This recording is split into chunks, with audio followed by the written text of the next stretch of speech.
দ্বিতীয় প্রশ্নটি আমরা নিচ্ছি সৈয়দুস সালেহিন থেকে।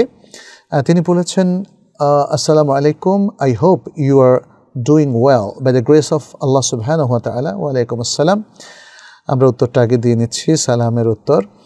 এরপর আপনি বলছেন, I am requesting your support advice regarding Rukiya.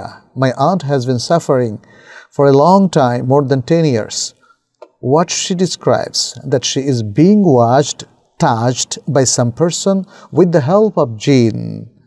She hesitated and did not share full information with me. I'm not sure whether it is a psychological disorder or the effect of the jinn.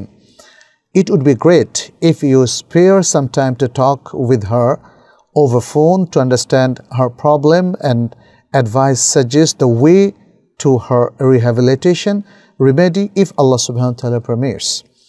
যাই হোক, আপনি যে প্রশ্নটা করেছেন, আমি বাংলা ভাষাভাষী যারা আছেন তাদের উদ্দেশ্যে খুব সংক্ষেপে বলছি। আপনার চাচি, আপনি বলছেন যে লং টাইম ধরে বেশ কিছু প্রবলেম তিনি ভোগ করছেন।